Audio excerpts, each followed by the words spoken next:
नमस्कार, आप देख रहे हैं रिपब्लिक न्यूज टीवी। मैं विकास चौधरी, कैमरामैन संदीप के साथ। आज मैं आप लोगों को ऐसे शख्स से मिलाना चाहता हूं कि जो राजनीति में जमीनी स्तर से उठ के आज अपने स्तर पे, जिस स्तर पे आए हैं वो, और समाज सेवा भी कर रहे हैं और राजनीति में वो पहले किसी संगठन से भी जुड़े थे। आज उनसे हम बात करना चाहते हैं। आपका नाम सर? जितेंद्र यादव, जिला सचिव Samajwadi party. Samajwadi party. Sir, आप कुछ दिन पहले हिंदू वाहिनी के संगठन में थे? जी, मैं लगभग 2017 के आसपास हिंदू युवा वाहिनी में था जी। मैं इस समय समाजवादी पार्टी में जिला सचिव हूँ, बस्ती। सर, ऐसा क्या कारण आया कि आप संगठन से बाहर हो गए? देखिए, जहाँ लोगों के सम्मान की बात आती है, जनता की बात आती है, जब 2017 में चुनाव हुआ था तो लोगों को, उत्तर प्रदेश की जनता को ये उम्मीद थी कि प्रदेश में जब सरकार बदलेगी, भारतीय जनता पार्टी की सरकार आएगी तो उनके लिए कुछ करके दिखाएगी।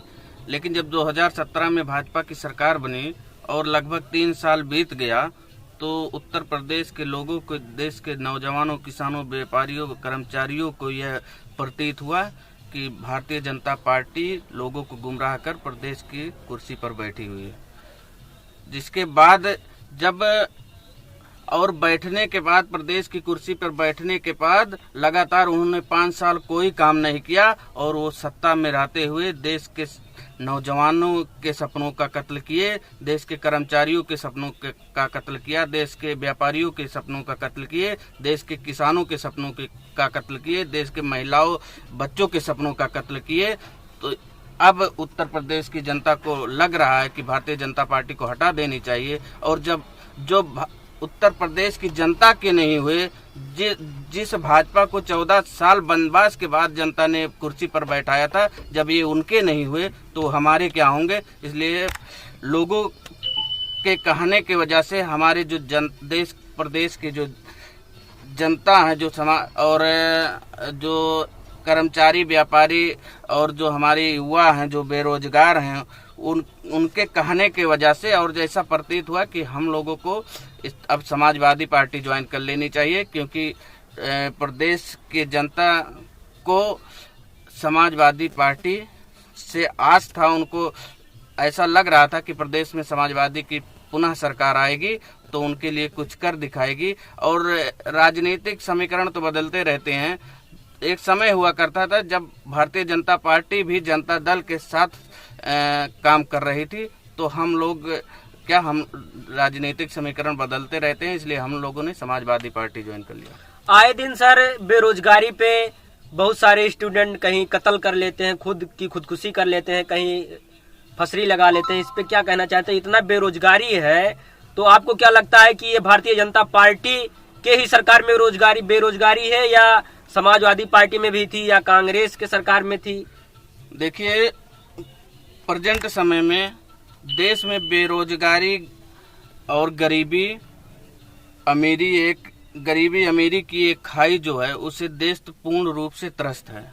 जहां एक तरफ प्रधानमंत्री जी के जो मित्र हैं, उद्योगपति हैं, उनको छूट मिल रही है, उनको टैक्स में वरीयता मिल रही है, वहीं दूसरी तरफ हमारे आप जैसे लोग जो किसान हैं, नौजवान हैं, उनको दूध, दही, घी पर भी जीएसटी देना पड़ रहा है। और आज के समय में पूरा उत्तर प्रदेश के साथ साथ पूरा देश महंगाई से।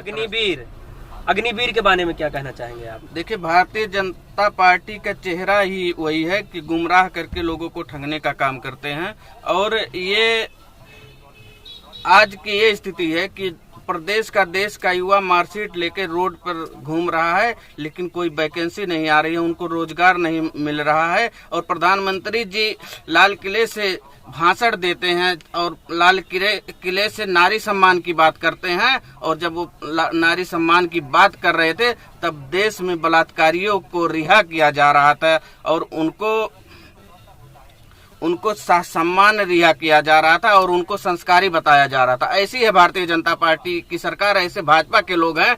एक तरफ वही भारतीय जनता पार्टी के केंद्रीय मंत्री का पुत्र किसानों को गाड़ी से रौंद रहा है और दूसरी तरफ वहीं भाजपा का एक मंत्री किसानों को कुत्ता कह रहा है। तो भारतीय जनता पार्टी का असली चेहरा यही है। आप किसी पेट्रोल पंप पे चले जाइए, आप किसी पेट्रोल पंप पे चले जाइए तो आप वहाँ देखिए, आप भाजपा के लोग कहते हैं कि हमने प्रधानमंत्री नहीं शेर पाला है, तो आप किसी पंप पे चले जाइए और वहाँ देखिए 100 रुपया लीटर पेट्रोल मिलेगा। जो 35 रुपया लीटर के लगभग 35 रुपया लीटर जो पेट्रोल आता है वो 100 रुपये में मिलेगा, और 35 रुपए के बाद जो पैसा आपका लग रहा है वो टैक्स के रूप में जा रहा है, और वह टैक्स का पैसा आपके बच्चों के शिक्षा के लिए नहीं खर्च किया जा रहा है। वह टैक्स का पैसा आपके लिए अस्पताल नहीं बनाया जा रहा है। वह टैक्स का पैसा आपको किसी भी रूप में आपको नहीं मिल रहा है। वह टैक्स का पैसा केवल और केवल प्रधानमंत्री के सूट बूट पर खर्च किया जा रहा है। 2024 के इलेक्शन में आप क्या कहना चाहेंगे? देखिए, 2024 के इलेक्शन में पूरे देश की जनता ने मन बना लिया है कि 2024 के इलेक्शन में भारतीय जनता पार्टी को उखाड़ फेंकना है, क्योंकि इन्होंने 2019 में जो वादा किया था, जो इनका घोषणा पत्र था कि 2022 आते आते किसानों की आय हम दोगुनी करेंगे। 2022 क्या दुगनी करेंगे? अभी गन्ना का भुगतान नहीं हुआ है। गन्ना के भुगतान तो ये कहते थे सरकार बनने के हम 24 घंटे बाद गन्ना के भुगतान कर देंगे, लेकिन आज तक नहीं हुआ, और कहते हैं किसानों की आय दुगनी करेंगे। कह रहे थे कि इनके 2019 का जो घोषणा पत्र था उसमें था कि 2022 तक हम उत्तर प्रदेश के और पूरे देश के किसानों की आय 2 गुनी कर देंगे, लेकिन आज 2023 बीत गया, किसानों की आय 2 गुना नहीं हुआ, लेकिन डीजल पेट्रोल के दाम 2 गुने हो गए हैं, बीज के दाम 2 गुने हो गए हैं, खाद के दाम 2 गुने हो गए हैं। किसानों की आय कब दोगुनी होगी? जब आप जो किसानों के खेती में जो यंत्र आते हैं, ट्रैक्टर के दाम कम करिए, रोटावेटर के दाम कम करिए, खाद बीज का दाम कम करिए, तब आप किसानों की आय दोगुनी कर सकते हैं। भाजपा के लोग कहते थे कि हम सत्ता में आएंगे तो 70 लाख नौकरियां देंगे और 70 लाख युवाओं को नौकरी देने के साथ साथ फ्री डेटा देंगे, लेकिन आज 2022 बीत गया, 2023 लग गया, लेकिन किसी को नौकरी नहीं मिला है। तो देश का किसान बेरोजगार है।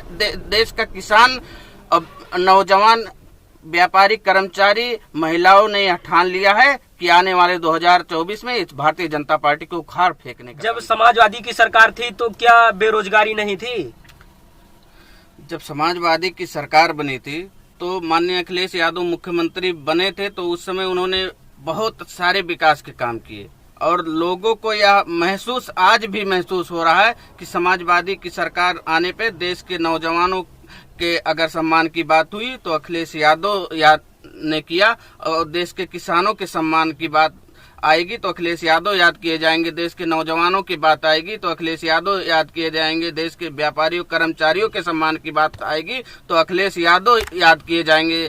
जब उत्तर प्रदेश में जब समाजवादी की सरकार बनी तो आदरणीय नेताजी की देन है, आदरणीय अखिलेश यादव की देन है कि हमारी बहनों के शादी अनुदान की बात जब आएगी तो आदरणीय नेताजी, समाजवादी पार्टी और अखिलेश यादव जी याद किए जाएंगे। और जब समाजवादी की सरकार थी, आप स्वयं आकलन कर लीजिए, और जनता तो मूल्यांकन कर ही रही है कि समाजवादी की सरकार में एकाना जैसा अंतर्राष्ट्रीय स्टेडियम बना था, कैंसर इंस्टीट्यूट बना था, एक्सप्रेस वे बना था, समाज महिलाओं को, हमारी जो माताएं बहनें थी उनको समाजवादी पेंशन मिला करता था। ऐसे हमारे समाजवादी की सरकार में विकास हुआ था, और जनता को यह महसूस भी हो रहा है कि आदरणीय अखिलेश यादव जी आएंगे तो पुनः हुआ विकास का धारा पुनः उत्तर प्रदेश में बनेगी। इसलिए लोगों को उम्मीद है, आदरणीय अखिलेश यादव में लोगों को उम्मीद और आस्था है। आपको क्या लगता है कि 2024 में पूर्ण रूप से सरकार बनेगी समाजवादी की?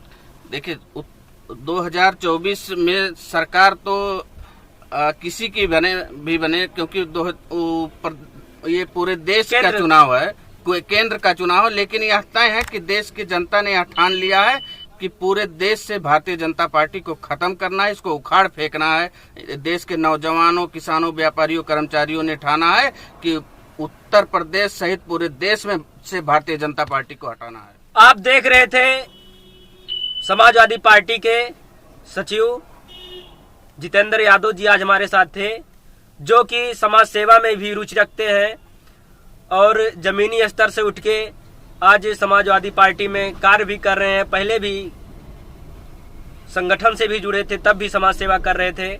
आप देख रहे हैं रिपब्लिक न्यूज टीवी। मैं विकास चौधरी, कैमरामैन संदीप के साथ। जय हिंद।